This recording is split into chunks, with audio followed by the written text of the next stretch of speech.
न्याय मंच ट्रस्ट जो तुफैल भाई ने जिन कारणों से बनाया है, उसमें वो पूरी ईमानदारी से अपना काम कर रहे हैं। और ऐसी सभा में जहां सुनने वाले बहुत चैतन्य हो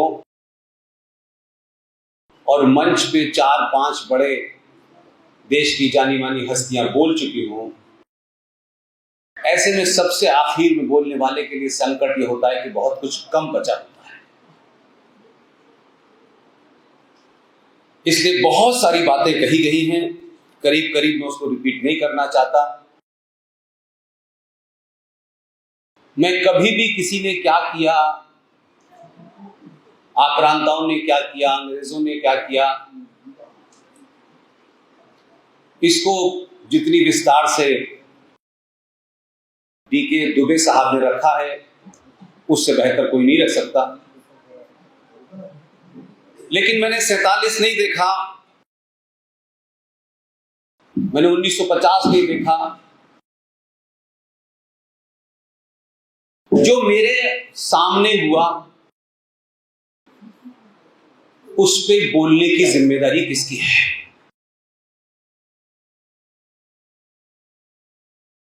हम सब कुछ शत्रु ने किया, मैकॉले ने किया, मौलाना आजाद ने किया, तो हमने क्या किया? क्या हमें चांस नहीं मिला था करने के लिए? तो सनातनी हिंदू की जितने भी इंस्टीट्यूशंस हैं, मेरी बात कड़वी हो सकती है, यह सफर किसी को खुश करने के लिए शुरू नहीं किया है। किसी पार्टी की टिकट, किसी राज्य के गवर्नर बनने की लाइन में नहीं है। ऐसी भाषा बोल करके सत्ता कभी नहीं मिलती है। इसलिए सत्ता में जाने से अच्छा है कि सत्ता में जाने के बाद भी उसी झूठे संविधान की शपथ लेकर के झूठ ही बोलना है, तो सत्ता के बाहर रह के सच बोलो।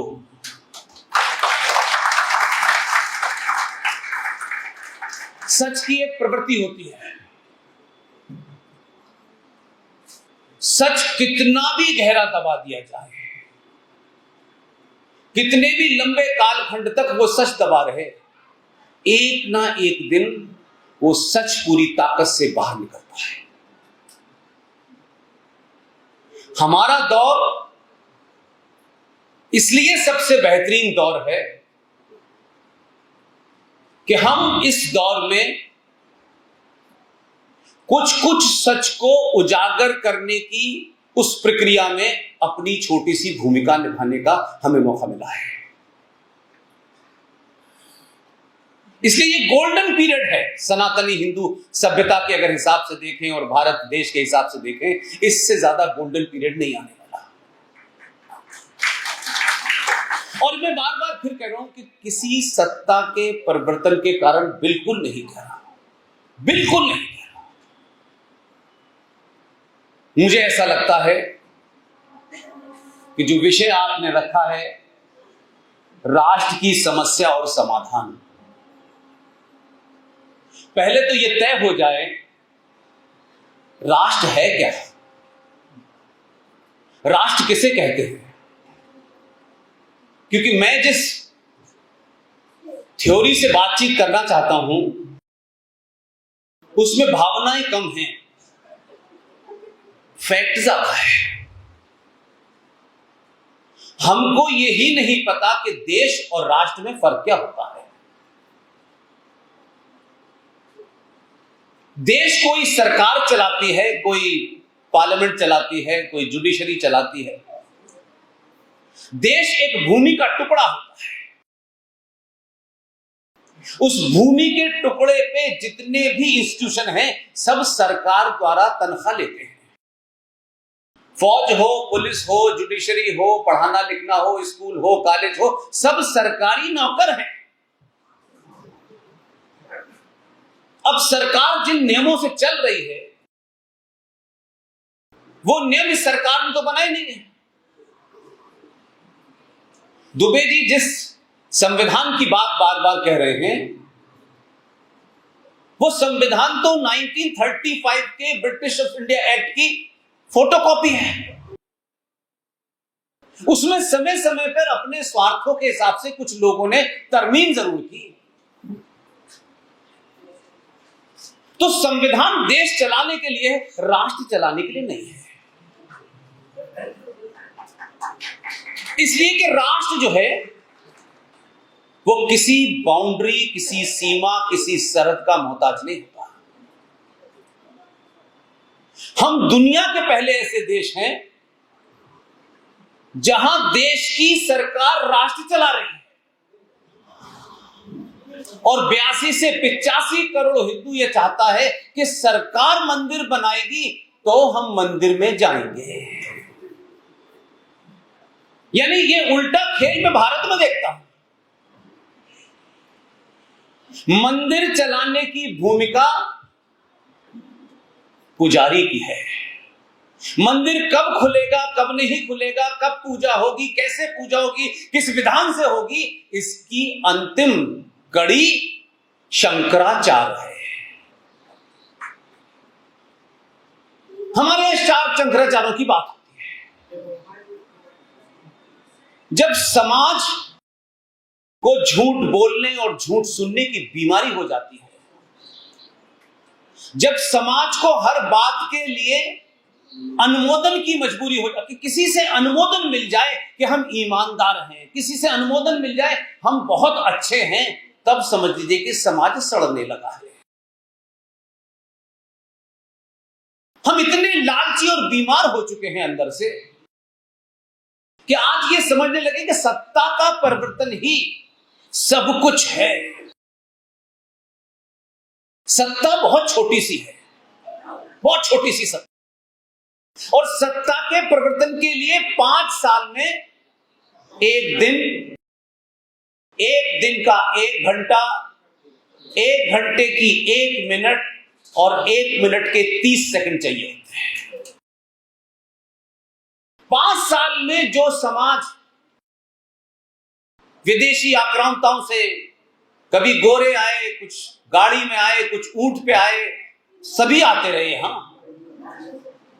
इन 5 सालों में दिन भर आप ब्राह्मण हैं, ठाकुर हैं, बनिया हैं, अगड़ा हैं, पिछड़ा हैं, यादव हैं, सब कुछ हैं। इसमें होने में बुराई भी नहीं है। लेकिन लगातार अब 47 के बाद के भारत को भी देखें तो इस जनरेशन ने बहुत सारी ऐसी चीजें देखी हैं जो उससे वो सहमत नहीं है। हमारी गिनती ज्यादा है, उसके बावजूद भी हम 5 साल में जब वोट देने जाते हैं तो 30 सेकंड के लिए सनातनी नहीं बनते, तब भी हम ब्राह्मण, यादव, ठाकुर बन के ही वोट देते हैं। और इसमें कोई पैसे नहीं लगने, इसमें कोई ज्ञान नहीं है। भाई ठीक है, आपको यादव में शादी करनी है, ब्राह्मण में शादी करनी है, जो भी करना है वो आपका निजी मामला है, उसमें स्टेट को कोई दखल नहीं देना चाहिए। लेकिन जब 5 साल में 30 सेकंड के लिए हिंदू नहीं बने तो फिर हिंदू होने का ढिंडोरा क्यों पीटे?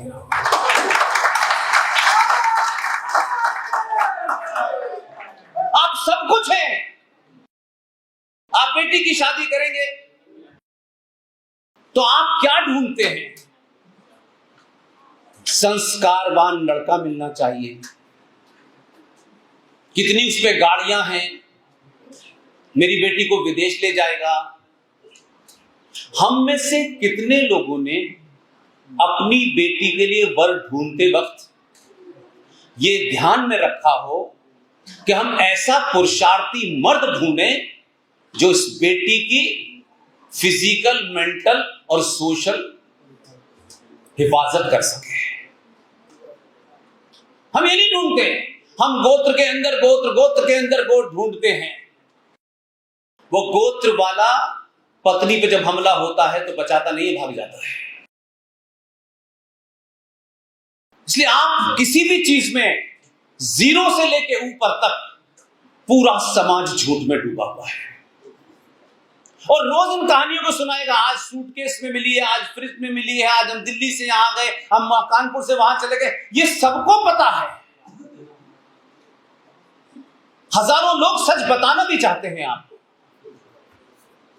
लेकिन आप सच सुनते हैं फिर सोचते हैं मैं इसमें क्यों भूमिका निभाऊं, मेरा क्या जरूरत है, और लोग हैं ना, और लोग भी यही सोच रहे हैं। हमने अपने समाज के हीरो को चुनते वक्त उसमें जातियां तो ढूंढी हमने। हीरो चुनते वक्त ये नहीं ढूंढा कि ये वर्तमान परिस्थिति में, इतने भी संक्रमण काल में इसकी जाति क्या है, ये क्या खाता है, क्या पीता है, इससे कोई मतलब नहीं है। वर्तमान परिस्थिति में अगर ये शत्रु को चुनौती देते हुए कुछ समस्याओं को समाप्त करने की हिम्मत पैदा कर रहा है, तो थोड़ी देर के लिए उसके साथ खड़े हो जाएं।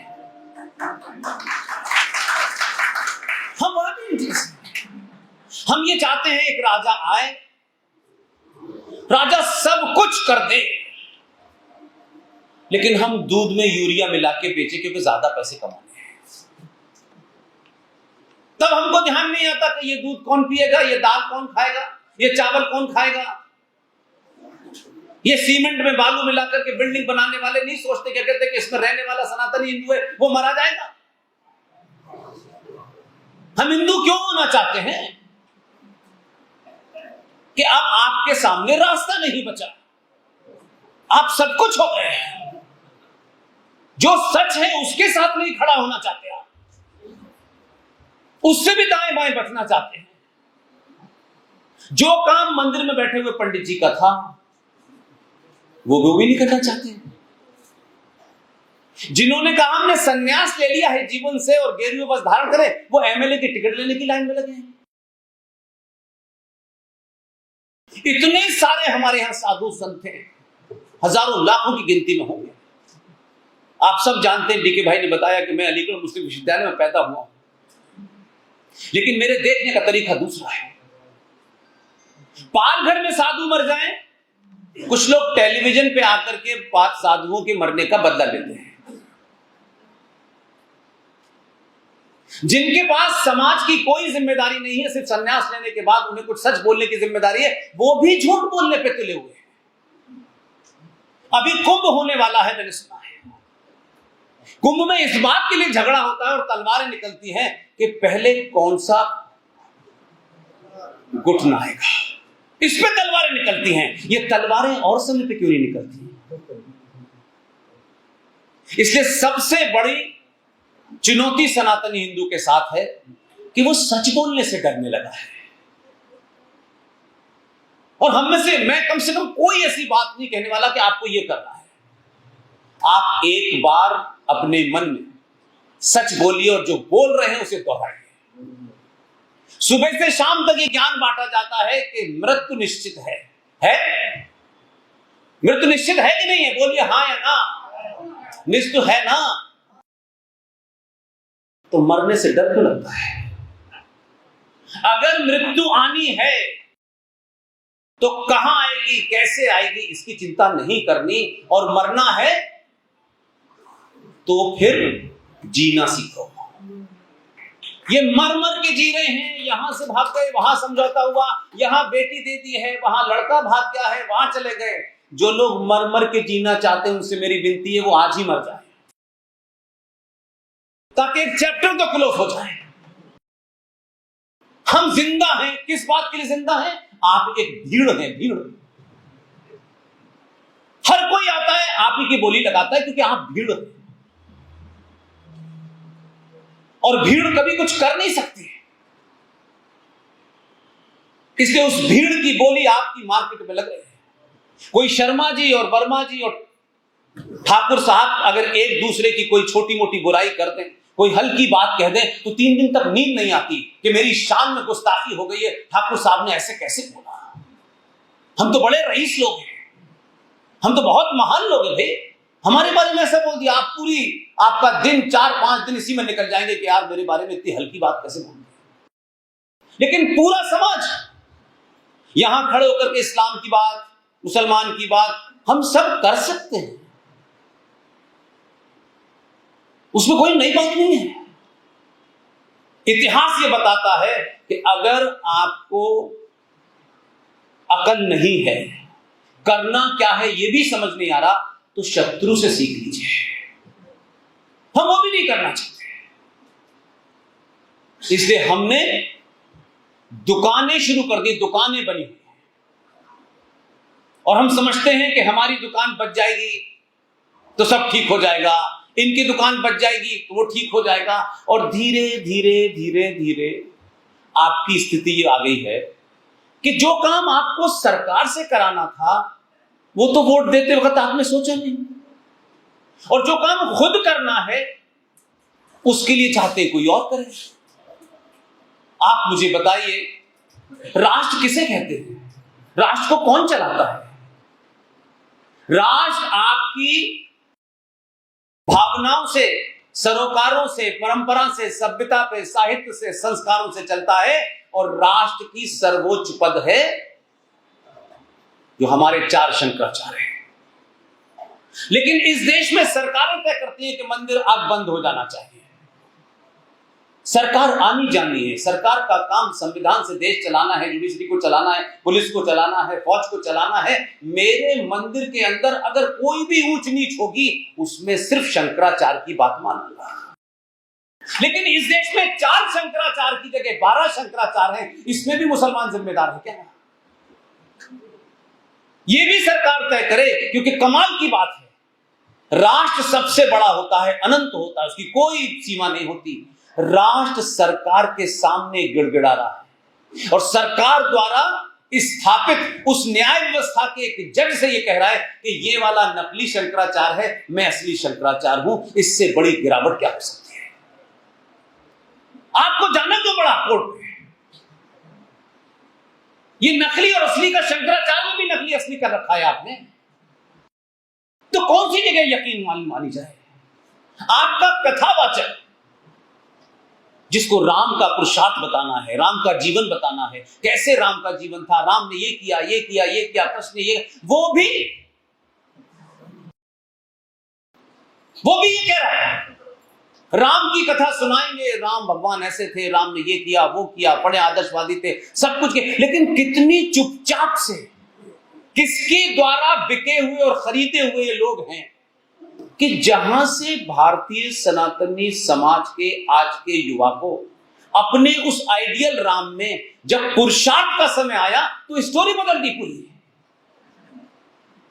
क्योंकि मां बहनों को बिठाओ, कथा करो और भावुक भावुक बातें करो, भगवान राम को वनवास हो गया, ऐसी मार्मिक भाषा में बात कर रहे हैं लोग, बेचारी मां बहनें सुनने जाती, वो रोने, यकायक उनसे कहा आपको राज नहीं, आपको जंगल जाना है। राम प्रभु जो थे वो जा रहे थे, उनके पैर में छाले थे, मां सीता की आंखों में आंसू थे, जैसे ये जो कथावाचक देख ही रहे थे। एक भावुक सीन क्रिएट करना, एक इमोशनल सीन क्रिएट करना, उस सब के बावजूद भी वो ये नहीं बता रहे यहां तक राम आदर्श है, सब कुछ है, पिता को माना, नाम को माना, आपने सत्ता छोड़ दी, चले गए, लेकिन उसी राम को जब राम जा रहे तब तक वो राम ही थे सिर्फ। जब लौटे हैं तब उनको मर्यादा पुरुषोत्तम राम कहा गया है। तो मर्यादा कहा क्यों गया कि जब राम पहुंचे और समुद्र के सामने खड़े होकर के हाथ जोड़े कि हे समुद्र देवता, मुझे रास्ता दे, मेरी पत्नी को कोई एक राक्षस उठा के ले गया है। विनती करते रहे, सुनाए मैंने भी, हफ्तों करते रहे, लेकिन रास्ता नहीं दिया। लेकिन वही राम जो आदर्शवादी थे, जब घर से निकले थे तो अटैची भर के कपड़े लेके नहीं निकले थे कि शिमला में ठंड पड़ेगी। तब उनके शरीर पर 2 कपड़े थे और धनुष बाण था। ये उनको पता था कि जंगल में पागल भी मिलेंगे और जिहादी भी मिलेंगे और वो यही भाषा समझेंगे। तो उसी राम ने समुद्र के सामने जब धनुष बाण ताना तो समुद्र अपनी औकात में आ गया और रास्ता दे दिया। दुनिया ऐसे चलती है, ठोड़ियों में हाथ डालने से नहीं चलती है। इसके 2 रुपए किलो चावल, बिजली का बिल, पानी का बिल, कुछ भी दे दो, वोट ले लो, जो सबसे आसान काम है। कभी देखा आपने किसी पॉलिटिकल पार्टी को वो किसी मुसलमान से, क्रिश्चियन से ये वादा करे कि तुम हमें ये दे दो, हम तुम्हें ये देंगे? वो भले ही अनपढ़ हो, जाहिल हो, आपकी निगाह में आपको लगता है आप बहुत पढ़े लिखे हैं, उसका कोई मतलब नहीं है। पढ़े लिखे होना और ज्ञानी होना दो अलग अलग बातें हैं। जितनी समस्या डीके भाई ने यहां से बताई है वो उन्हीं कारण से है। उनका एजेंडा आज का नहीं, बहुत पहले का है। वो झूठ भी बोल रहे हैं, वो फ्रॉड भी फैला रहे हैं, लेकिन आप में उनको कहने की हिम्मत नहीं है, क्योंकि आप अपने ही शास्त्रों को अलग अंदाज में पढ़ते हो। आप मंदिर जाते हो अपनी अनंत इच्छाओं की पूर्ति के लिए। अगर इस मंदिर में आपकी मनोकामना पूरी नहीं हुई तो उस मंदिर में, उसमें नहीं तो उस मंदिर में, फिर वो जो हमारे बैठे हुए चांद मियां फिर वहां चले गए। आप रुकते नहीं है कहीं। फिर किसी ने कहा एक बाबा वहां पहाड़ी पे बैठे, वहां चले गए। मंदिर आपकी अनंत इच्छाओं की पूर्ति करने के लिए नहीं बनाया गया। भारत भूमि में अनंत काल से जितने मंदिर हैं सब साइंस की लेबोरेटरी है। उन पंडित जी ने उस मुद्दे को क्यों नहीं उठाया, मेरा सवाल यह है। ये मैं क्यों उठाऊं, डीके जी या तुफैल जी क्यों उठाएंगे? क्योंकि वो तो रोज उसको देख रहे हैं, मैं नहीं देख रहा। लेकिन आज तक मैंने नहीं सुना कि ये मुद्दा उठा। कहीं छुटपुट किसी ने दुकान चलाने के लिए चला दिया होता। ये सवाल क्यों नहीं इस देश में उठता कि थोड़ी देर के लिए मान लें कि बड़ी अलग परिस्थिति है। भारत के संविधान के बारे में इतना लंबी चौड़ी बात दुबे साहब ने कही। इस संचार क्रांति के दौर में भले ही कोई अखबार आपकी खबर ना छापे तो क्या फर्क पड़ता है। हम तो उस दुनिया को छोड़ के 2012 से आए हैं और हमको ये लगता है कि अगर आप सच बात कहोगे तो करोड़ों लोग सुनेंगे।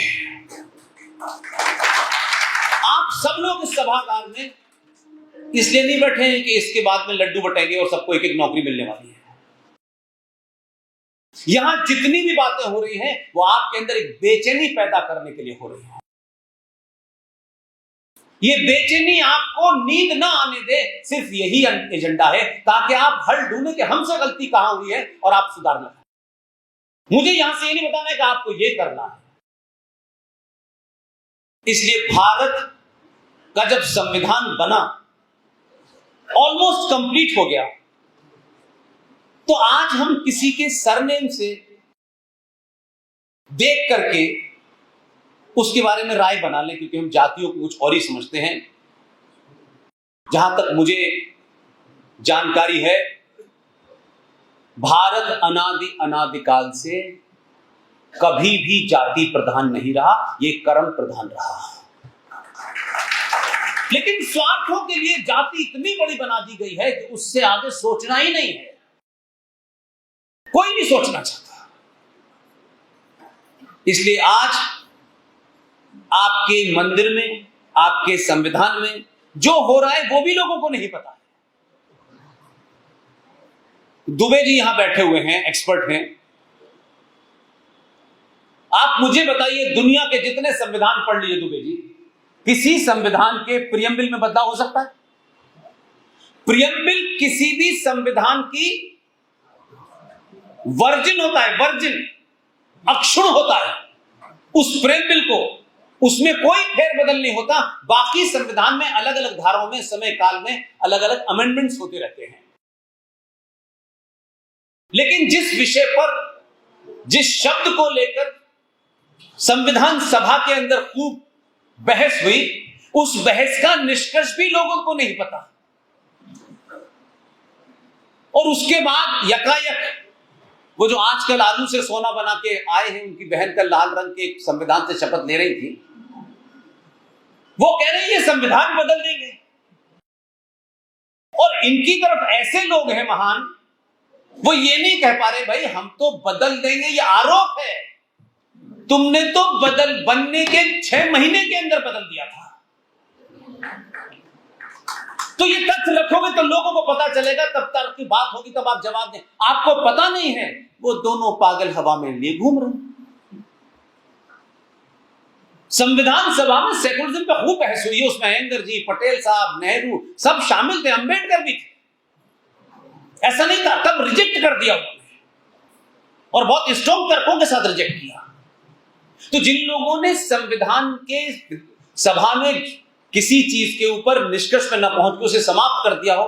मुझे समझ में नहीं आया कि कांग्रेस पार्टी ने सन 1976 में जब ज्यादातर देश के लोग जेल के अंदर थे, 42 में संशोधन को आनंद फानन में करके आपने संविधान के प्रियम्बल में सोशलिज्म और सेकुलरिज्म जोड़ दिया। इस पर चर्चा नहीं हुई कि आपने तो प्रियम्बल बदल दिया। संविधान के अंदर बहुत सारे अनुच्छेद बदले जा सकते हैं, वो तो होता है, लेकिन ये चर्चा का विषय नहीं है। और अगर मान भी लीजिए थोड़ी देर के लिए कि आज संविधान 1976 का है, सेकुलर हो गया है, एग्री? सेकुलर का मतलब क्या है? संविधान सेकुलर हो सकता है, समाज सेकुलर नहीं हो सकता। और सेकुलरिज्म को जिस तरह से फैलाया गया, उसका हिंदी अनुवाद किया गया, वो एक और जघन्य अपराध। और हम बहुत ही उससे बोलते हैं शान के साथ, भाई देखो मैं तो धर्मनिरपेक्ष। धर्म का अर्थ हमारे यहां क्या है? हम धर्म किसे समझते हैं? धर्म रिलीजन का पर्यायवाची सिनोनिम्स नहीं है। हमारे यहां धर्म कहते हैं कर्तव्य को, ड्यूटी को। अगर देश धर्मनिरपेक्ष हो गया तो अनार्की फैल जाएगी, कोई अपना कर्तव्य नहीं करेगा, मां अलग जाएगी, पिता अलग जाएगा, बेटा अलग जाएगा, राजा अलग जाएगा, कुछ भी अनार्की फैल जाएगी। लेकिन ये चल रहा है धर्मनिरपेक्ष, धर्मनिरपेक्ष, धर्मनिरपेक्ष, एक बीमारी चल रही है। और अगर इस बीमारी पे ही डिबेट करनी है थोड़ी देर के लिए, तो ये चर्चा का विषय क्यों नहीं कि अगर भारत संविधान का हमारा जो है धर्मनिरपेक्ष हो गया, जिसपे कहा गया सब बराबर हैं, चलो थोड़ी देर के लिए मान लिया हमने सब बराबर है, तो संविधान में ये कहीं नहीं लिखा कि जो 84 करोड़ हैं उनकी गिनती ज्यादा है इसलिए वो बराबर नहीं है। और संविधान धर्मनिरपेक्ष है और सब बराबर है, तो माइनॉरिटी मिनिस्ट्री क्यों है, माइनॉरिटी कमीशन क्यों है, सच्चर कमीशन क्यों है, मुस्लिम वर्ल्ड बोर्ड क्यों है, मुस्लिम एजुकेशन बोर्ड क्यों है? ये तो जब ही मुमकिन था जब स्टेट का रिलीजन तय हो जाता कि भारत एक हिंदू राष्ट्र है, इसके अलावा जो भी है वो माइनॉरिटी है। लेकिन भारत का तो देश का कोई धर्म तय नहीं हुआ, स्टेट का तो कोई रिलीजन नहीं है। जब स्टेट का रिलीजन नहीं है और सब बराबर हैं, तो फिर ये तमाम दुकानें क्यों खुली हुई हैं? इन दुकानों का मतलब क्या है? और ये भी चल रही है। और इसके साथ साथ आपने भारत की संसद में अनेकों चीज ऐसी कर दी हैं जो संविधान से ज्यादा जिनको तरजीह दी जा रही है। ये चर्चा का विषय क्यों नहीं है आपके बीच में? आप उसको उठाना नहीं चाहते, उठाइए तब जाकर के कुछ होगा। इसलिए अंबेडकर ने न सिर्फ धर्मनिरपेक्षता के ऊपर जो डिबेट की, उसके बाद एक बड़ा काम हुआ। और देखिए मैं बार बार फिर कह रहा हूं, इसे आप हिंदू मुसलमान का जब रंग देंगे, आपस में दे लीजिए रहने के लिए, जब आप हिंदू मुसलमान का रंग देंगे तो जो बात दुबे साहब कह रहे हैं कि जिस पीढ़ी को आपको इंटरेक्ट करना है, वो पीढ़ी पहले से ही इतना कचरा भरा हुआ है। वो जो अंग्रेजी स्कूल में आपको पढ़ाने की जो बीमारी हो गई है कि जब तक आपका बच्चा फेंस फिडेलिस में नहीं जाएगा तब तक तो वो कुछ होगा ही नहीं। तो वो जो कचरा भरा हुआ है, इस संक्रमण काल में वो 20 साल का बच्चा और 20 साल की बेटी, जब आप उससे इंटरेक्ट करेंगे ना, तो वो आपकी बात क्यों नहीं सुनती है? क्योंकि आपके बताने का लहजा ही कुछ और है, अंदाज ही कुछ और है। हम बड़े हैं ना, बता रहे हैं तुमको, वो नहीं सुनने वाला सर, वो दौर चला गया। जब बेटा बेटी अपनी प्रॉब्लम को लेके बाप के पास जाते थे कि बताइए कि बर्किना फासो की राजधानी कौन है, और पिताजी बता देते थे। अब उसको पिताजी की जरूरत ही नहीं है संचार क्रांति में। जब जरूरत है पिज्जा मंगाने के लिए एटीएम कार्ड चाहिए, नहीं तो वो नहीं जाना चाहती आपके पास, उसके पास इतनी इंफॉर्मेशन है। तब आप अपनी बात को करेक्ट बताइए। सिर्फ भारत माता की जय करने से जय नहीं होने वाली, बिल्कुल नहीं होने वाली। यह आपका एक इमोशन है, एक्सप्रेशन है, आप इससे खुश रह सकते हैं। उस बच्चे को आपसे को इंटरेक्ट करना है, उसको सच बताना है, उसको फैक्ट बता देना है। बस वो फैक्ट हो सकता है कि मुझे अच्छा लगे या ना लगे, मैं ये सोच के सच तय नहीं करूंगा कि ये मेरे हक में है, मेरे हक में नहीं है। सच बताए। हम किसी विषय पे उसको एजुकेट ही नहीं कर रहे हैं। और जिन्होंने एजुकेशन देखी नहीं है, जो 1400 साल पहले ऊंट की पीठ पे खड़े होकर खजूर तोड़ रहे थे, वो देश चला रहे हैं। कभी इसका तुलनात्मक अध्ययन किया है? क्या वजह है कि सक्सेसिव सरकारें आती हैं और पंचर पुत्र को सबसे पहले तरजीह देती हैं? कोई तो बीमारी होगी ना हमारे अंदर, उस बीमारी को समझने की कोशिश कीजिए। वक्फ बोर्ड की बड़ी चर्चा है, बड़ा आजकल देश में हंगामा मचा हुआ है वक्फ बोर्ड को लेकर के। ऐसे ऐसे महान लोग हैं, हम जैसे साधारण से लोगों के पास 50 से 60 रोज आ जाते हैं, मोदी जी से बात करिए कि ये कानून हटवाएं। मैंने कहा मैं कल ही जाके बात करूंगा। लोगों को लगता है कि सब काम राजा को करना है। भाई वो जो कर रहा है उसे करने दो। जो सम परिस्थितियां हैं, जो सत्ता को चलाना नहीं जानते हैं, जो समझते हैं सिर्फ सब कुछ ऐसी हो जाता है, ऐसा होता नहीं है। आप सोचिए कि आपने कितने लंबे समय के बाद अपनों पे विश्वास किया है। अब आप चाहते हैं कि 700-800 साल की बीमारी रातों रात ठीक हो जाए और हमें 2 रुपए किलो चावल सस्ता मिलता रहे। ये नहीं होगा, बिल्कुल नहीं होगा। आप राम मंदिर बन गया, बहुत खुश बन गया, उनका दूसरा तो नहीं, तुम्हें हरा देंगे यहां पे। क्या चाहते हैं हम बहुत सारे कानून की बात कर रहे हैं। हम इसी संसद में, अपनी आंखों से मैंने देखा, इसी संसद में ऐसा जघन्य कानून बना, लेकिन किसमें देश ने, लोगों ने जागृति पैदा की, भैया ये भी कानून बना है, ये अंग्रेजों ने नहीं बनाया, ये मुसलमानों ने नहीं बनाया, ये शुद्ध हिंदुओं ने बनाया। अब हिंदू में कहें ये वाला हिंदू ऐसा है, वो वाला हिंदू ऐसा है, माफ कीजिए, no I don't agree with this. आपके मंदिरों के ऊपर 1991 में एक खामोशी के साथ समझौते के तहत, जिसको पब्लिक में नहीं लाया गया, तय हो गया था कि 6 दिसंबर को क्या होगा। उसमें वो लोग भी शामिल थे जिसे आज आप बुरा कह सकते हैं। मैं किसी पार्टी से बंधा नहीं, इसलिए मैं आज भी कहता हूं, इस 70 सालों में अगर कोई भी आदमी को मैं ये कहूं कि वो रियल चाणक्य था, उसका नाम है पीवी नरसिम्हा राव। अगर आप पार्टी के चश्मे से देखेंगे तो सच नहीं बोल पाएंगे। 91 में एक कानून के समझौता किया इसीलिए कि हम 92 कर सकें। उस कानून के तहत प्लेसेस ऑफ वर्शिप एक्ट 42,000 कम से कम भारत के मंदिरों पर एक कानून बन गया कि जो इनकी स्थिति 1947 में थी, चाहे मंदिर पे मजार बनी हो, चाहे मंदिर में मस्जिद बनी हो, चाहे उस पर कब्जा किया हो, वो ये स्थिति ऐसे ही रहेगी। ये कानून बना हुआ है संसद के अंदर। और ऐसा नहीं था कि हमारे वालों ने सहमति नहीं दी थी, अयोध्या को छोड़ दो, अयोध्या से गाड़ी हमारी दिल्ली तक जाएगी, इसे छोड़ दो, उसे छोड़ के सब पे बन गया। तो सब कुछ अंग्रेजों ने किया, ऐसा नहीं है। हम आज भी क्या कर रहे हैं? हम वो नहीं कर रहे जो हमें करना चाहिए। हम राजा से रोज सुबह उठ के 5 मांग पकड़ा देते हैं। बहुत लंबे समय के बाद मैं ये मानता हूं, कोई 20-22 साल पत्रकारिता में रहने के बाद इस्तीफा दिया, फिर ये कर रहा हूं कि आपको अपने होने का एहसास, हम हैं कौन, हम भेड़ हैं, बकरी हैं, हम सस्ते बिकने वाले लोग हैं, हम ठाकुर हैं, बनिए हैं, कौन हैं, पहली बार आपको एहसास हुआ कि हम हिंदू हैं। और हिंदू के चेहरे पे देखते वक्त आप ब्राह्मण ठाकुर नहीं देखा। तो जिसकी चर्चा कर रहे थे कि यहां ये कास्ट मैनेज हो जाएगी, वहां वो कास्ट मैनेज हो जाएगी, जब तक इसके बंधन से 5 साल में एक बार नहीं निकलेंगे तो राजा आपको वो नहीं मिलेगा जो जूते की नोक पर जज साहिबान के ना चाहने के बावजूद भी अपनी ताकत से सत्ता के हेर फेर को कैसे चलाया जाता है। और सुप्रीम कोर्ट चीफ जस्टिस को घुमाने ले गया था कि मुझे कोर्ट देखनी है। उसे कोर्ट नहीं देखनी जो गुजरात के दंगों में कई बार कोर्ट जा चुका है, उसे कोर्ट नहीं देखनी थी, उसे कुछ और ही करना था। खूब घुमाया उनको, जो छुटकू थे।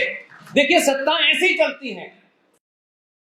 अगर आपके राजा ने उस सत्ता के पहुंचने के लिए, उस काम करने के लिए ये करा तो जायज है। इस राष्ट्र की परंपराओं को स्थापित करने के लिए ये गलत काम भी किया तो जायज है। गलत तो सही क्या होता है? क्या बाबर ने पूछकर हमसे मंदिर तोड़ा था कि भाई हम इसे तोड़ दें? कोर्ट से तोड़ा था क्या उसने उनको घुमाया कि मुझे सुप्रीम कोर्ट घुमाइए, मुझे बताइए आप कहां कहां बैठते हैं, क्या व्यवस्था है। आधे लोग यही समझ रहे थे कि ये व्यवस्था देखने गया है। व्यवस्था नहीं देखी उसने। आखिर में एक पर्ची निकाली, उन्हें दिखाया, वो जो छुटकू थे, और पर्ची रख ली। बाहर निकले, मैं 40 दिन में फैसला दूंगा।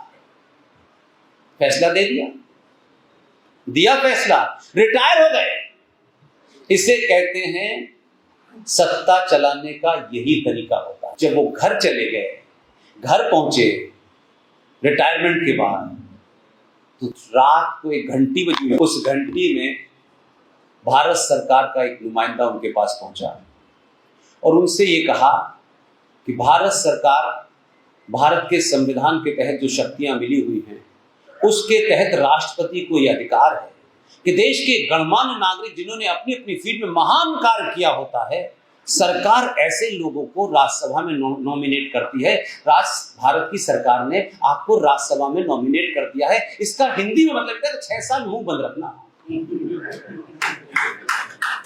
राज सत्ता ऐसी चलती है भाई।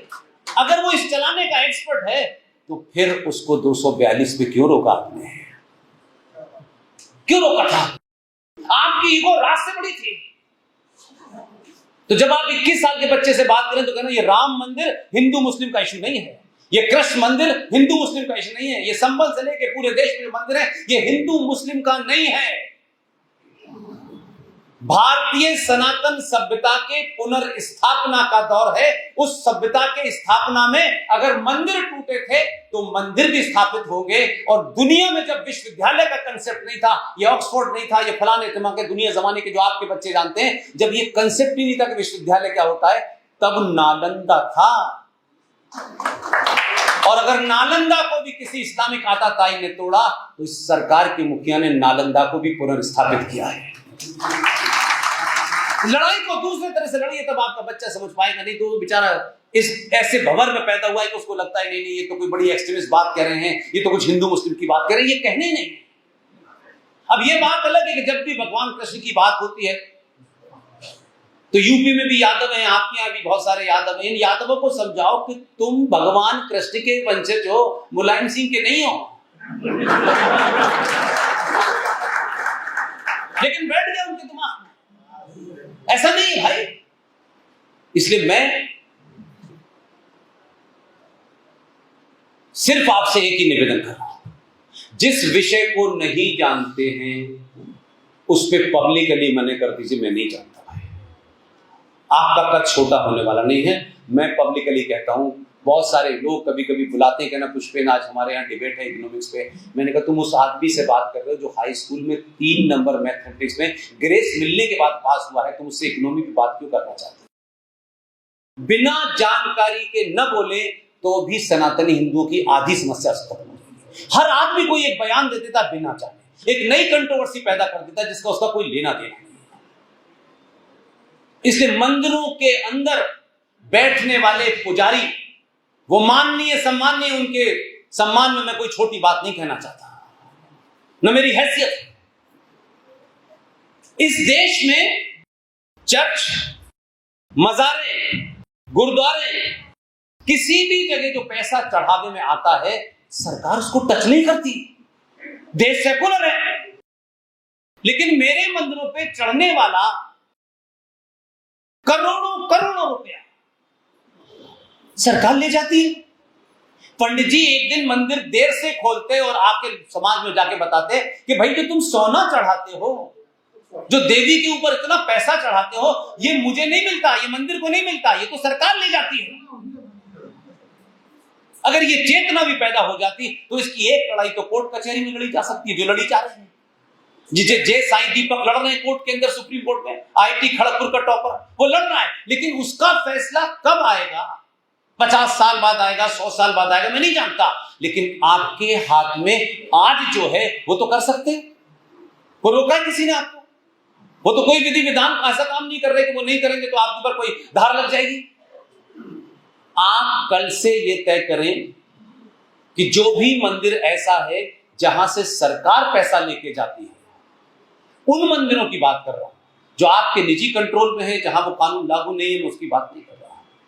उन मंदिरों में जाएं, वहां जो भी पुजारी है 5 लोग समाज के तय कर लें, इस मुजफ्फरपुर के 10 लोग तय कर लें, कि ऐसा अगर आपके मुजफ्फरपुर में एक भी ऐसा मंदिर है जहां का चढ़ावा सरकार लेती है, आप उस मंदिर के पुजारी के पास जाइए, 10 लोग जाइए, समाज के प्रबुद्ध लोग जाइए और उससे कहिए पंडित जी आपके घर का खर्चा कितना है? 25,000, 50,000। हम 25 से 50,000 रुपया आपके घर हर महीने पहुंचाएंगे। लेकिन इस मंदिर पे किलो किलो जो सोना चढ़ रहा है, वो जो भी आए उसे चढ़ाने से मना करिए,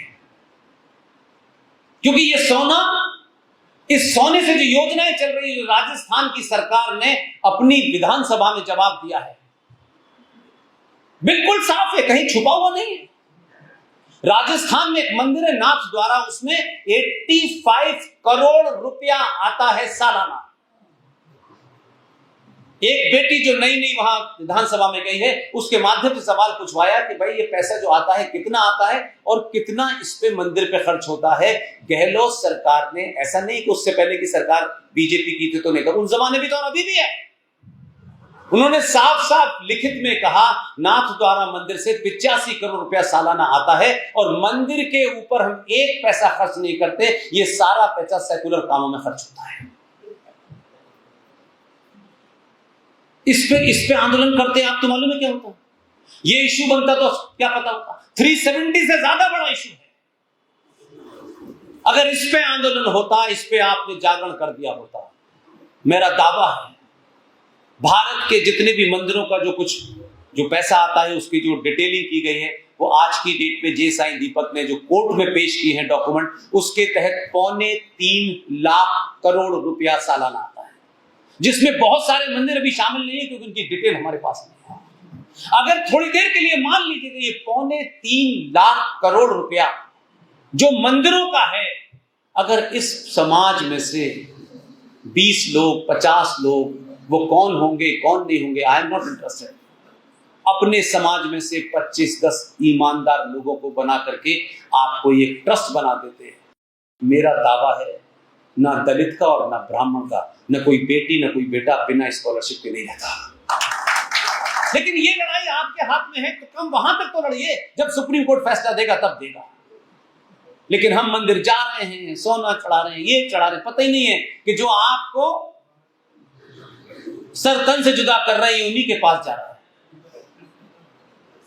कोई पूछ नहीं चाहता इन बातों को। अरे लड़ाई बहुत बड़ी है, ठीक है, भारत हिंदू राष्ट्र होगा, हो भी जाएगा, तो क्या रातों रात हमारी मक्कारी खत्म हो जाएगी? हमारे झूठ बोलने का चरित्र बदल जाएगा क्या? हम चरित्र से तो वही है ना, वो नहीं होने वाला। हिंदू राष्ट्र होने से आप क्या कर लेंगे मुझे बताइए?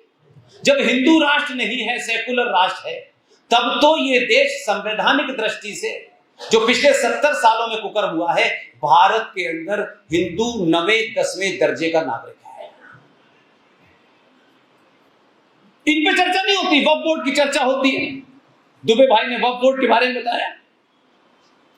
वक्फ बोर्ड के बारे में जब बहस हो रही थी 2013 में,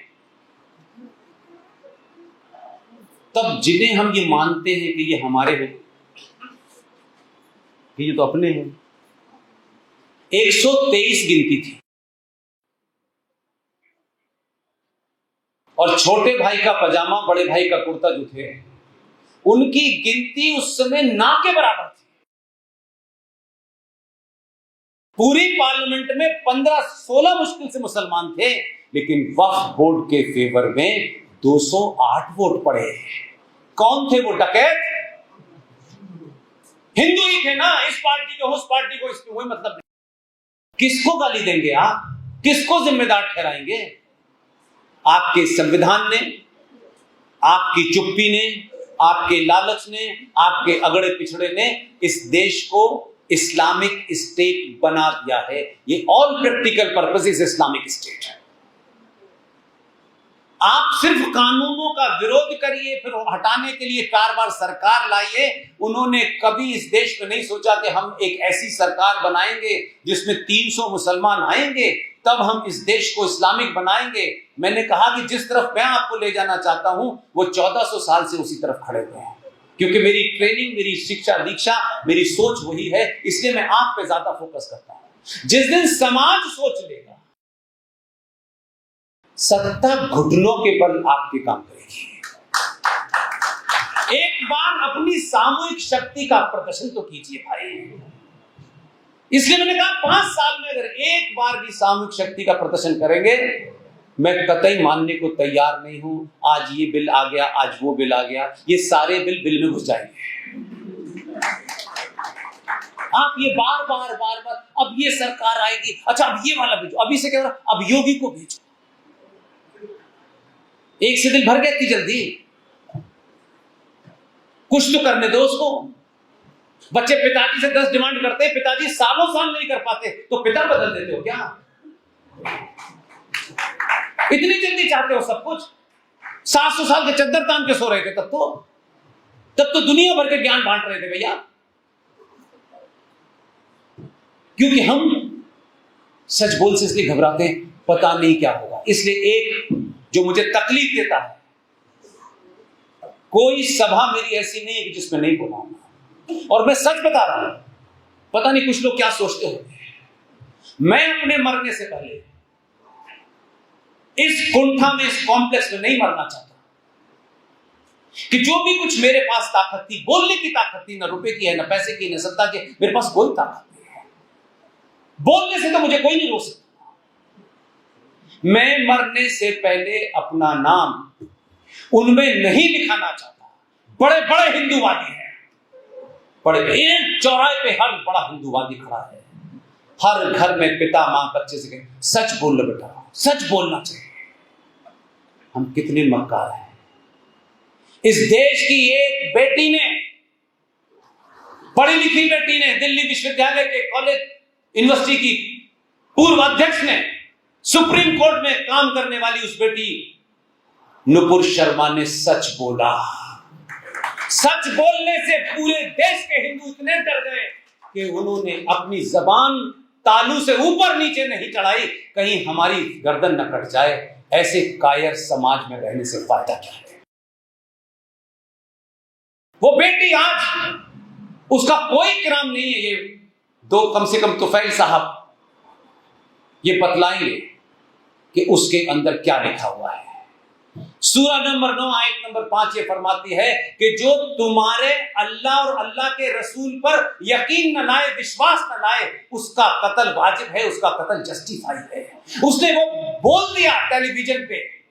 ये 82 करोड़ हिंदू समाज उस बेटी के लिए एक लाइन नहीं बोल पा रहा। इतना डरा हुआ समाज है। आपको हिंदू राष्ट्र कोई देगा? यह है चरित्र हमारा। इतना डरे मरने से, और सुबह शाम ज्ञान, मृत्यु आनी है, उसकी चिंता क्यों करनी है?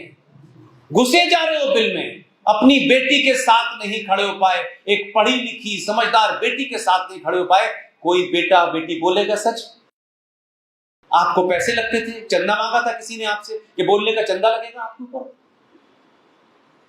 किसी देश के अंदर थे, किसी कथावाचक थे, किसी ने कहा देखो जो भी कुछ है, लेकिन उसने किताब को कोट करके कहा है, अक्षरशः सही कहा है। जामा मस्जिद पे जम्मू की सड़कों पे लोगों ने तलवार लेके सर तन से जुदा का नारा लगाया है।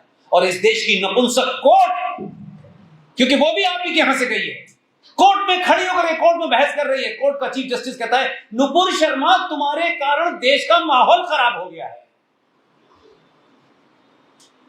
जो हेट स्पीच का बयान बांटती है। नुपुर शर्मा ने कहा सच वो हेट स्पीच है, और 5 बार खड़े होकर के अल्लाह की अजान देते हो, ला इलाहा इल्लल्लाह मोहम्मद रसूलुल्लाह। क्या तुम कहते हो अल्लाह के सिवा किसी दूसरे की पूजा नहीं हो सकती? ये हेट स्पीच है कि नहीं है? बोला कोई? ताली बजाने से कुछ नहीं होने वाला है। हम किसी से कुछ मांगने नहीं आए हैं। अगर न्याय मंच बना करके तुफैल भाई को लगता है कि मैं ये काम करूंगा, कन्विक्शन से करूंगा, और इसके अलावा मुझे कुछ और नहीं करना है, तो ये उनका कन्विक्शन है, वो इसे कर रहे हैं। कैसे कर रहे हैं, कब कर रहे हैं, कितना कर रहे हैं, ये सवाल मत पूछो। इतना तो जरूर कर सकते हो कि तुफैल साहब इस युद्ध में हमारी भूमिका क्या होगी।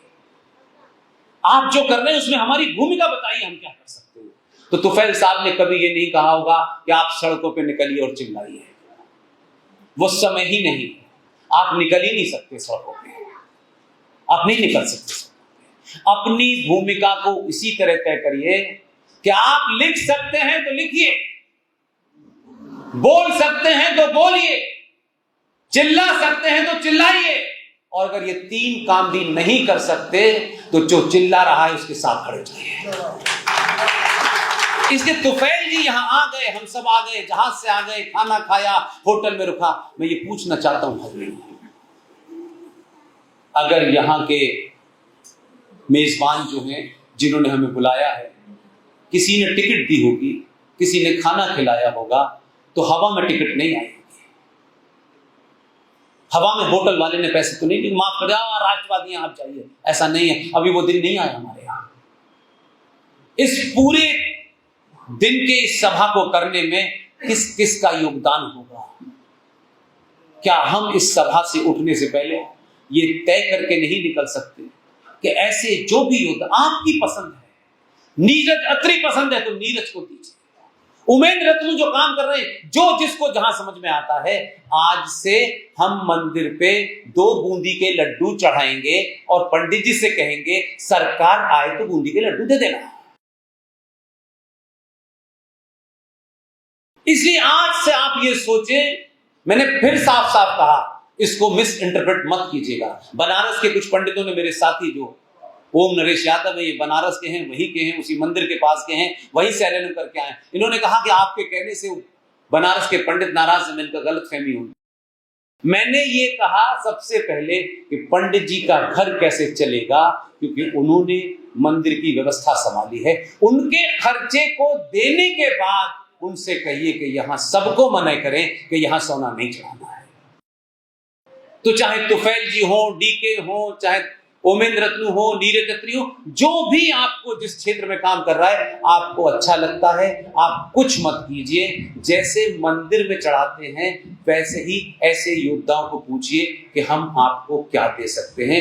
10 रुपए हैं तो 10 दीजिए, और 10 करोड़ हैं तो 10, ताकि इस देश में यह भी मैसेज जाए कि, क्योंकि बहुत सारे लोगों को ऐसा लगता है कि कोई काम धाम नहीं है हम लोगों के पास, बेरोजगार टाइप के लोग हैं, तो हम ये फालतू का काम करें, लग सकता है कुछ लोगों को। लेकिन इस दौर की पीढ़ी में कम से कम हम जैसे लोग वो नहीं है कि हम किसी प्राप्त करने, हम बहुत कुछ छोड़ के आए हैं, इसलिए किसी को बखान नहीं करते कि हमने ये छोड़ दिया वो छोड़ दिया।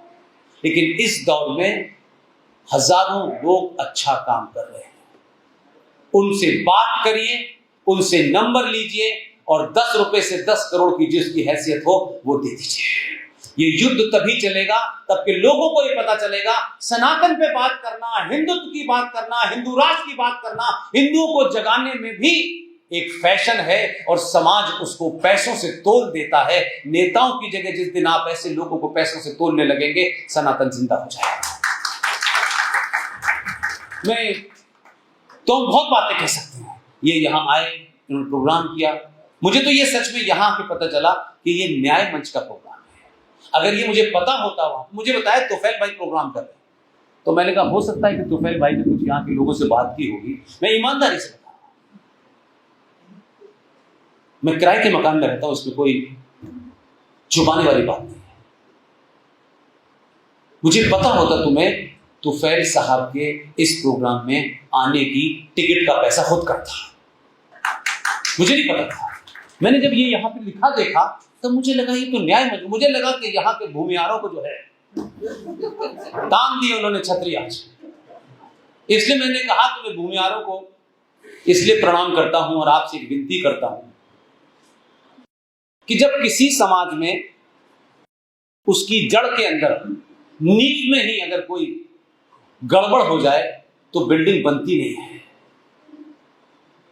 इस देश में हर सभा में, और ये नहीं कि मैं आपके बीच में आया हूं, मैं बलिया गया था, मैं उस विषय को पढ़ रहा था लगातार, लेकिन मेरी आदत है कि जब तक मैं उसकी जड़ मुझे पता न चले तब तक सार्वजनिक मंचों से नहीं बोलता। बलिया गया, बलिया में तमाम आप ही की तरह लोगों ने प्रोग्राम किया। मैं मंगल पांडे जी के घर गया, वहां के लोगों से मिला, मुझे 2 ही चीज समझ में आई, और उसको मुझे जहां पहुंचाती थी मैंने पहुंचा दी। मंगल पांडे तो एक ब्राह्मण था कि नहीं था?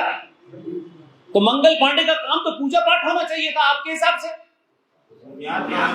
मैंने सर, आप मुझे बता रहे हैं, मंगल पांडे जनेऊधारी ब्राह्मण था भाई। ये उन लोगों की बात कह रहा हूं जो ये ज्ञान बांटते हैं कि ये है इसका काम, ये नहीं।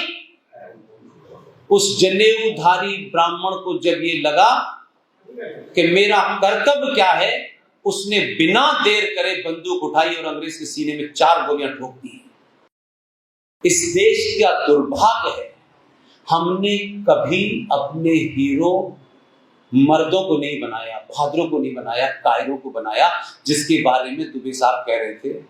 एक आदमी जिनका नाम जवाहरलाल नेहरू है, कब पंडित हुए पता नहीं चला।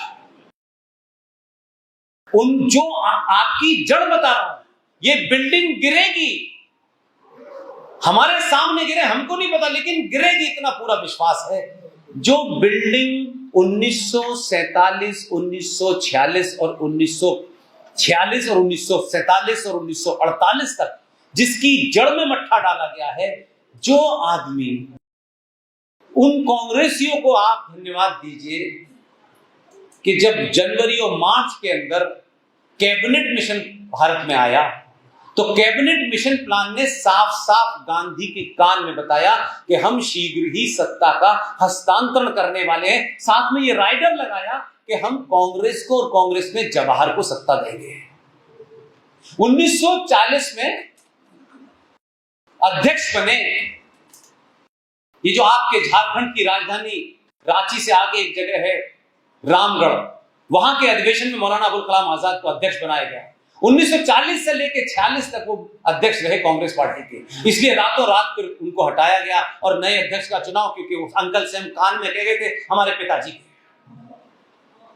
और फिर क्या हुआ कि साहब जब कांग्रेस पार्टी के अध्यक्ष के लिए कैंडिडेट मांगे गए, वो कांग्रेसी कितने महान थे, मैं उनको सैल्यूट कर दूं। मुझे तो यहां भी पता चला कि आचार्य जेबी कृपलानी का यहां से रिश्ता है, यहां पैदा हुए थे वो, तो जरूर यही भूमिहारों की संगत ने उन्हें बिगाड़ा है। आचार्य जेबी कृपलानी इतना बड़ा काम करके गए हैं जो कर नहीं सकता है। सबसे नजदीक थे गांधी जी के, सारे कुकर्मों के वो थे गवाह।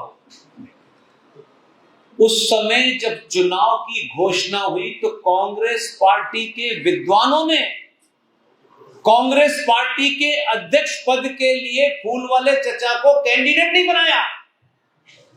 तब पिताजी गए सीडब्ल्यूसी में और कहा कि नेहरू मेरी पहली पसंद है, और फिर उनका नाम डाला गया अध्यक्ष पद के लिए। लेकिन उससे भी महान कांग्रेसी वो थे कि जब चुनाव हुआ 15 वोट पड़े, 1 वोट पट्टाभी सीतारमन को मिला, 2 वोट नोटा में गए, 12 के 12 वोट सरदार पटेल को मिले, नेहरू को नहीं मिले। उनसे बड़ा कोई हो सकता है कि कांग्रेस में रहते हुए वो नेहरू को जानते थे। लेकिन बदकिस्मती देखिए कि इस देश में जिसे राष्ट्रपिता कहा जाता है, अगर मेरा पिता कल पता चले कि मेरे पिता ने बड़ी रिश्वत खाई थी या कोई बहुत गलत काम किया था, मैं जीवन भर उसकी कभी इज्जत नहीं कर पाऊंगा। लेकिन जिस राष्ट्रपिता ने इस देश के अंदर 2 बड़े जघन्य अपराध किए, नेहरू को पहले कैंडिडेट बनाने के लिए सीडब्ल्यूसी पे जोर डाला, और फिर जब उस कांग्रेस ने नेहरू को अध्यक्ष नहीं बनाया तो 12 वोट मिलने वाले को आपने प्रधानमंत्री नहीं बनाया, और जिसे 1 भी नहीं मिला उसे प्रधानमंत्री बना दिया। तो भाई साहब ये कहते हैं कि ईवीएम रिग हो गई थी। अबे इस देश की जड़ में ईवीएम रिग हो चुकी है बहुत पहले। ये तो अब पता चल रहा है कि हमारा इलेक्शन रिग बहुत पहले ही गांधी जी ने करा था, किसी छोटे मोटे आदमी ने नहीं किया था। लेकिन गांधी जी राष्ट्रपिता हैं इस देश के, और जब ये कारनामे सुनेंगे तो आपको अच्छा लगेगा। मैं आज भी कहता हूं, मैं आपके सामने नहीं कह रहा, मैं बलिया से निकलने के बाद पिछले 7-8 साल से मैं अपनी बात कहता रहूंगा, किसको सुनना है नहीं मुझे नहीं पता। अगर इस देश का राष्ट्रपिता मंगल पांडे होता तो ये देश कायम नहीं बनता। उसने सही काम किया। ये दलाली करने वाले इस देश के अंदर सत्ता पर बैठ गए। ब्रिटिश साम्राज्य का आखिरी viceroy, last viceroy for British India, कमाल क्या है, लोग आपके मुंह पे थूकते होंगे, हमारे मुंह पे थूकते होंगे कि यार कैसे पागल लोग हैं, क्या बकवास करते हैं। हम आज भी कह रहे हैं 15 अगस्त 1947 को आजाद हुआ है देश। 14 अगस्त 1947 तक जो आदमी ब्रिटिश साम्राज्य का लास्ट वाइसरॉय था, 15 अगस्त 1947 को आजाद भारत का वो पहला गवर्नर जनरल बन गया। हमसे ज्यादा वो जो है ना पड़ोस में, जैसे हम दिन भर गाली दे के खुश रहते हैं, उनके यहां भी गया था। गांधी ने, चचा ने कहा कि नहीं तुम भी इसको अपना गवर्नर जनरल बनाओ। उन्होंने 2 मोटी मोटी गालियां दी और कहा इसको हम क्यों बनाएंगे। उन्होंने अपना पहला गवर्नर जनरल अली मोहम्मद जिन्ना को बनाया। हमसे ज्यादा अच्छा चल रहा है, शत्रु है अपनी जगह, एक आध अपराध नहीं किया, लगातार अपराध किए हैं। इसलिए एक और डिबेट हमने चलाई थी इस देश में। हम नहीं जानते, हमको कोई गलतफहमी नहीं है कि ये सब कुछ हमारे कारण हुआ होगा, लेकिन हम इस खुश होते जरूर हैं कि समाज में सही बात रखोगे, लोगों को पता चलेगी, तो जरूर कोई ना कोई कभी ना कभी किसी के कान में जाएगी। इसलिए मैंने कहा कि सत्ता से बाहर रह करके बहुत कुछ कहना बहुत आसान है और बहुत अच्छा है, सत्ता में जाने के बाद बहुत हाथ बन जाते हैं। इसलिए राजा के पास सब अक्लमंद होंगे ऐसा नहीं है, वहां भी महामूर्ख हैं। इसलिए राजा तक अपनी बात कहने के लिए आज की संचार क्रांति का इस्तेमाल कीजिए। जब संविधान बन चुका, कंप्लीट हो चुका, तो आप ही के इसी जगह के यहाँ डॉक्टर राजेंद्र प्रसाद पढ़े हैं आपके यहाँ, मैंने सुना यही रहते। लेकिन डॉक्टर राजेंद्र प्रसाद को लोग जानते हैं कि वो देश के राष्ट्रपति थे। डॉक्टर राजेंद्र प्रसाद और अंबेडकर जितनी बार हम नाम ले सकते हैं उतना कम है, और ये घटना इसी सफर में हुई है, इसलिए उसको बार बार बोलता हूं। बहुत लोगों ने कहा आप रिपीट करते हैं, मैंने कहा हर जगह नए लोग, मैं बार बार उस भाव को इसलिए पैदा करना चाहता हूं, आप अपने हीरो को चुनना सीखिए। डॉक्टर राजेंद्र प्रसाद और अंबेडकर दोनों लोगों में एक मंत्रणा हुई, और मंत्रणा ये हुई कि जो संविधान है, इस संविधान के पहले पृष्ठ पर डीके साहब यही लिखा है, इंडिया दैट इज भारत। पहले पृष्ठ की पहली लाइन है इंडिया दैट इज भारत। अगर आपके मन में आग लगी हुई है, अगर आप सच में अपने स्वार्थों से उठ के कुछ बड़ा अगले 500 साल के लिए, 1000 साल के लिए करना चाहते हो, तो जब समय मिले तो मेरा तेरा अगड़ा पिछड़ा नहीं सोचना है, करके चले जाइएगा। मेरा आज भी मानना है इतने लंबे कालखंड के बाद वो लोग जिंदा हो गए। अंबेडकर और डॉक्टर राजेंद्र प्रसाद के बीच की बातचीत, संविधान बन गया। आप करने वाले लोग कहां से पकड़ के लाते हैं, उसके लिए ये नौटंकी करना, यहां जा वहां जा, कुछ नहीं किया। उन्होंने कहा इसमें लिखा है India that is Bharat. Ambedkar ने कहा कि इसमें भारत कहां है, ये संविधान तो करीब करीब हमने ब्रिटेन के उससे ही लिया है, सारी धाराएं ली हुई, तो इसमें इंडिया है, भारत कहां है। और संविधान करीब करीब बन के फाइनल पोजीशन में था, तब अंबेडकर राजेंद्र प्रसाद से बात करते हैं, और ये बातचीत गुप्त है दोनों की, और जिसने ये रिकॉर्ड करके गया है उस आदमी का नाम बताता हूं। दोनों लोगों में ये बातचीत हुई, और उसने कहा कि क्या हम ऐसा नहीं कर सकते कि अब संविधान सभा के अंदर दोबारा जाएंगे तो फिर ये बात नहीं होगी। हम ऐसा कर सकते हैं कि संविधान तो जो पास हो गया वही होगा, क्या हम इस संविधान में सनातन सभ्यता जो अनादिकाल से है, उस समय राज कैसे चलता था, उस समय आदर्श क्या थे, मूल अधिकार क्या थे, तो हम उनको लिखते नहीं हैं, चित्रों के माध्यम से इस संविधान में डाल देंगे। दोनों ने इस बात को किया, और बंगाल के शांति निकेतन में सबसे बड़े उस वक्त के आर्टिस्ट थे नंदलाल बोस। नंदलाल बोस से संपर्क किया और नंदलाल बोस से कहा कि ये काम आपको कम समय में करना है। उनको वो भी आदमी ऐसा मिला जो सिविलाइजेशन को चलाने वाला था, और नंदलाल बोस की टीम में एक युवा साथी। मैं जब भी उसके बारे में बात करता हूं तो मैं सोचता हूं यार क्या लोग थे, हम 1% भी नहीं। एक 22 साल का लड़का जो नंदलाल बोस का सबसे प्रिय था, सबसे बेहतरीन आर्टिस्ट था, उसको चित्र दिए बनाने के लिए उसने चित्र बनाए। 22 चित्र जो ओरिजिनल संविधान में लगे हैं, उसमें 16 चित्र राम विभोर सिन्हा साहब के हैं। मैं दूसरी बात बताना चाहता हूं, चित्र चले गए, प्रिंट होने गए, चचा को कुछ पता चला, चचा पहुंच गए प्रेस।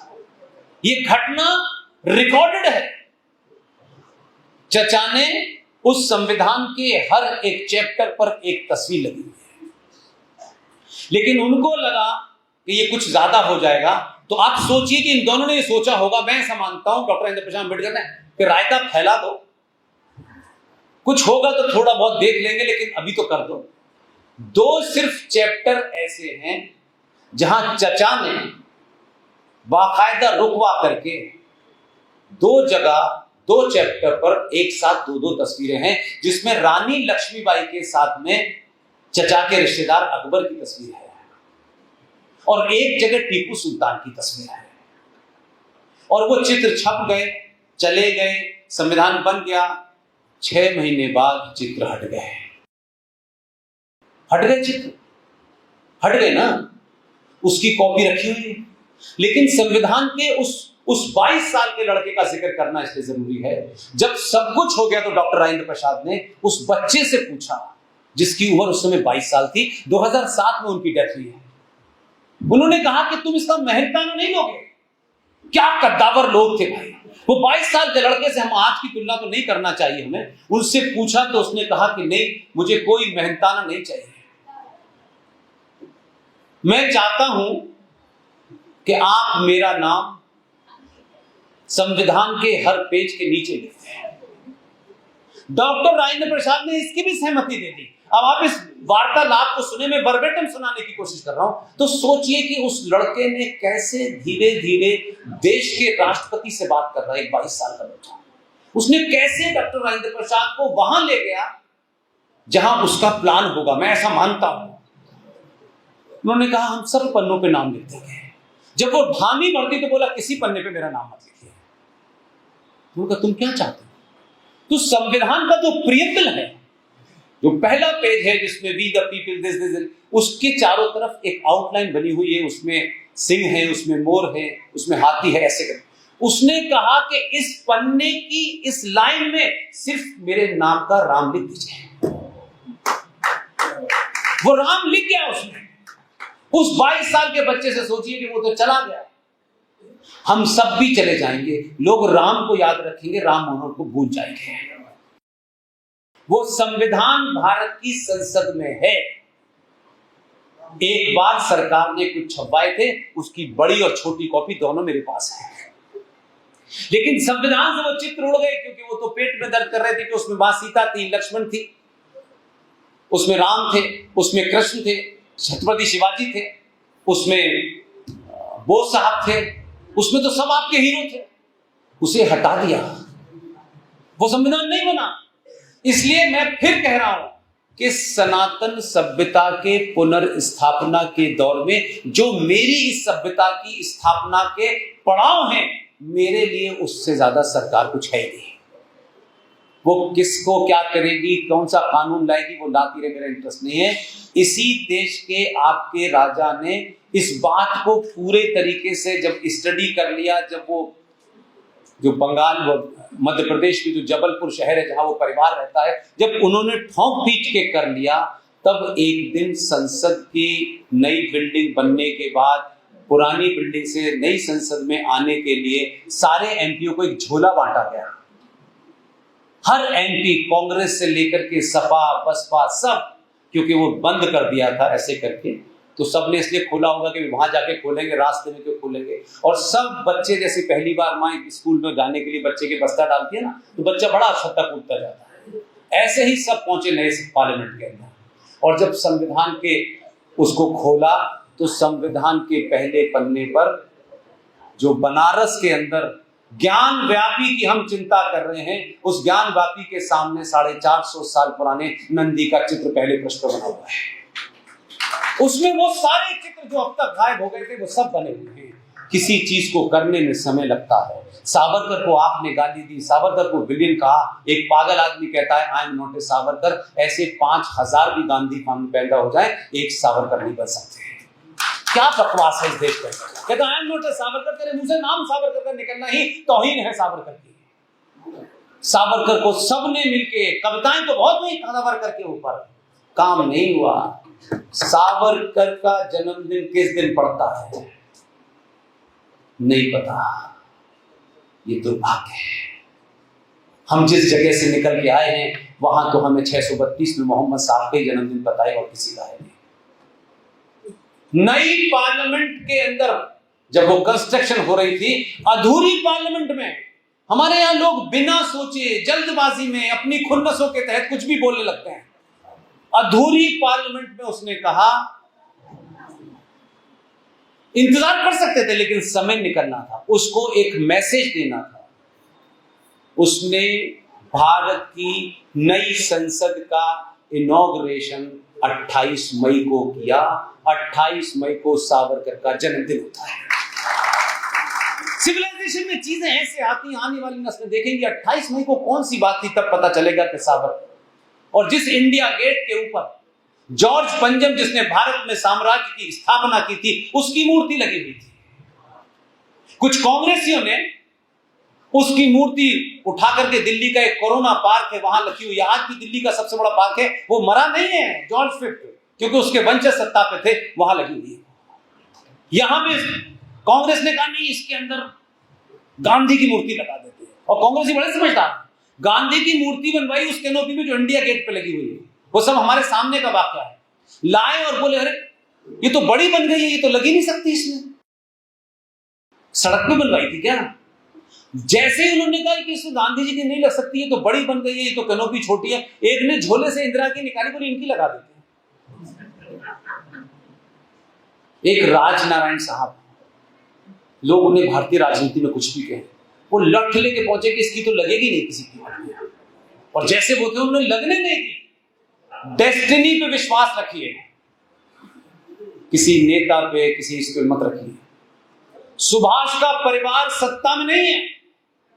सुभाष को 1945 के अंदर एक झूठी प्लेन दुर्घटना में मरा हुआ घोषित किया और 1958 तक उनके घर की जासूसी हुई।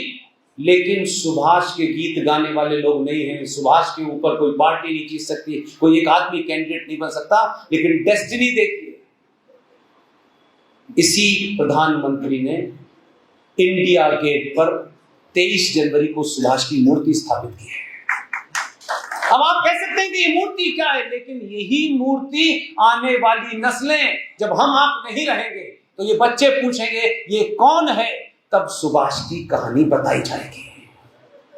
कुछ सुभाष के बारे में हमारी किताबों में नहीं पढ़ाया जा रहा, भाड़ में गई वो किताब, वो कब पढ़ाएंगे नहीं पढ़ाएंगे। ये दुनिया के अंदर चीजें लगी होंगी तो लोग अपने आप समझ जाएंगे कि सभ्यता क्या है। इसलिए इस दौर में मैं, मेरा, तेरा ये मत करिए। मैं फिर आपसे हाथ जोड़ के कह रहा हूं, सब कुछ करिए, मुझे नहीं आपसे किसी चीज के लिए मना करना है। 5 साल में 30 सेकंड के लिए सिर्फ सनातनी हो जाइए, दुनिया आपके नीचे खड़ी है। कुछ नहीं करना है, तलवार नहीं उठानी है। और जिस इस्लाम की बात आप कर रहे हैं, क्या पाखंड है साहब। हम अल्लाह पे विश्वास रखते हैं, अल्लाह के अलावा हमारा किसी पे यकीन नहीं।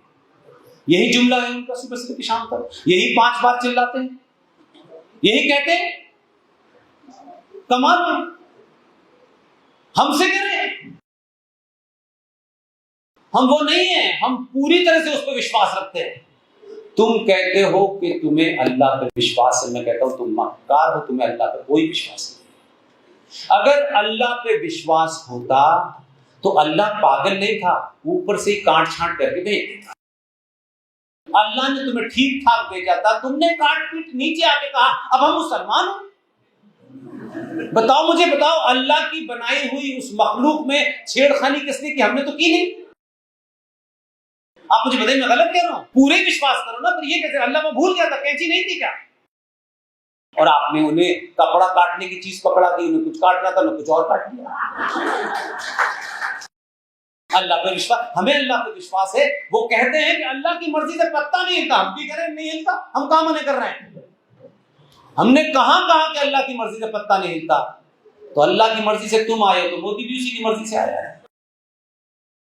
क्योंकि कुरान मजीद एक जगह जाके फरमाता है कि ए मेरे मानने वालों, जो तुम मुझ पे यकीन रखते हो, तुम्हें मैं दुनिया में भेज रहा हूं, इस जमीन पे भेज रहा हूं, तुम्हें मेरी बताए हुए रास्ते पे चलना है। वो साफ साफ फरमा रहे हैं, और मेरे बताए रास्ते से अगर तुम थोड़ा भी हटे, तो मैं इसी जमीन पर ऐसे लोग भेजूंगा जो तुम्हें रास्ते पे ले आएंगे। सिर्फ डेट नहीं बताई थी उन्होंने कि वो 24 अक्टूबर को 14 में आएगा।